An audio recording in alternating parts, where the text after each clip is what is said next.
happily ever after.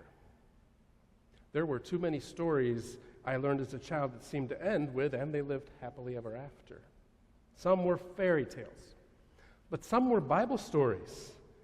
Folks never told me that there was more to the stories.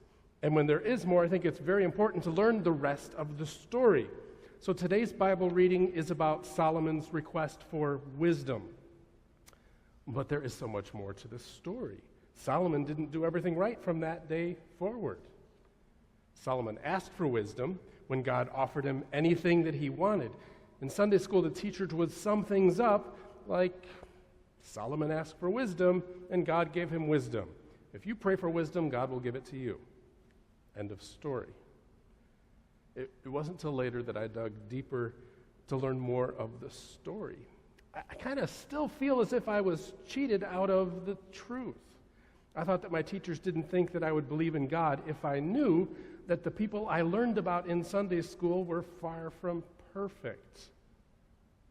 There's so much missing from this short snippet of Solomon's life that it feels like someone took a phrase, made up something that isn't at all part of the intent of the phrase, made it into a campaign, and then, no matter how inaccurate it is, they called it truth, hoping to get others to believe enough to tell it that it's not only accurate, but the complete truth.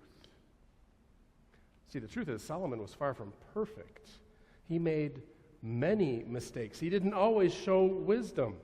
Solomon let the temple become a place poisoned with power and corruption. He built temples, of course, to many other gods. That's mentioned here. And he made poor decisions when it came to taxes and even raising his children. He was a great example of how people are capable of messing up in huge ways. And God still got to be the one who was able to get things done. So why couldn't we remember Solomon as the king who messed up royally? I'm just pausing there for the applause or the laughter with royally. Just trying it again. The king who messed up royally. Oh boy. And God still loved him. Solomon made mistake after mistake, and God still got things done. And I wished I'd learned that as a child. Wise words from a poet and a musician who didn't always live wisely. Knowledge speaks, but wisdom listens. Jimi Hendrix. What is wisdom? How is it that Solomon is remembered as a ruler of wisdom instead of a ruler of blood, infidelity, violence, and sin? Because all that was part of Solomon's life. Didn't anybody read through his biography and see that throughout his life by his actions, he supported assassinations, polytheism, violent government takeovers, selfishness, the continuing pursuit of power, unfair labor practices, massive spending on a temple project that is still more about arguments and war than anything else. Do we brush over all that because it makes him look bad? On the other hand, Solomon did support, by his actions, thoughtful decision-making, authentic listening, discernment between good and evil. And I think we could be in agreement that the first group of items that I mentioned do not show wisdom, while the second group do. But can we call someone who makes so many mistakes wise?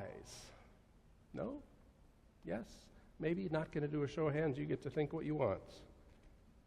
Because I think that we're not only allowed to call them wise, but it's the mistakes and learning from our mistakes that give us wisdom.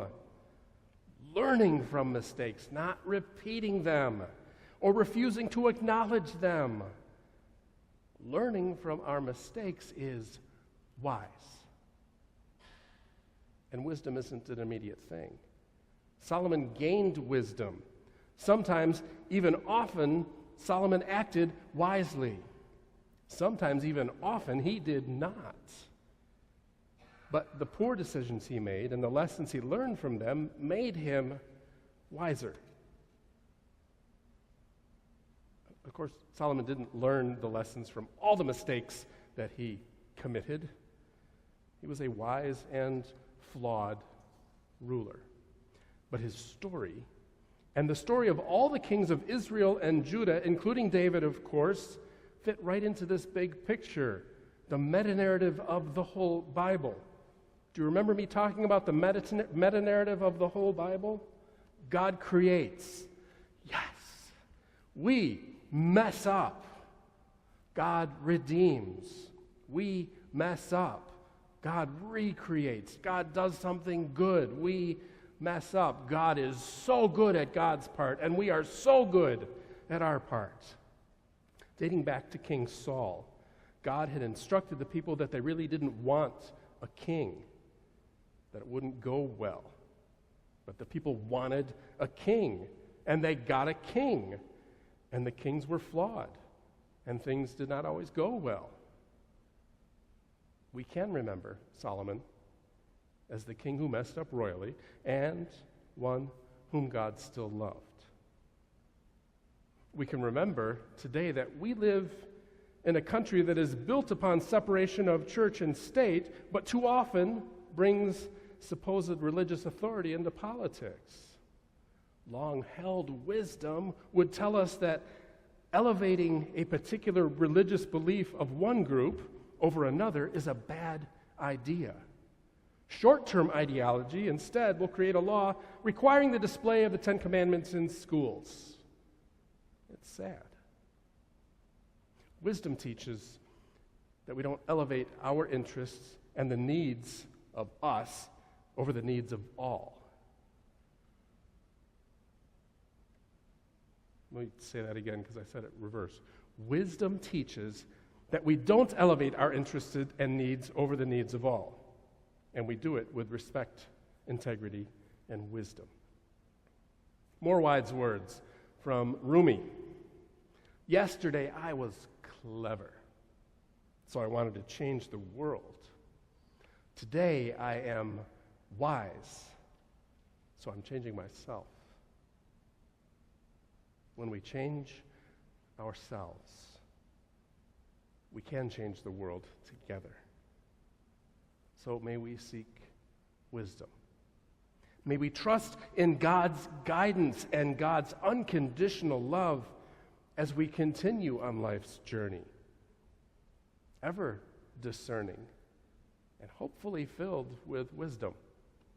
Amen.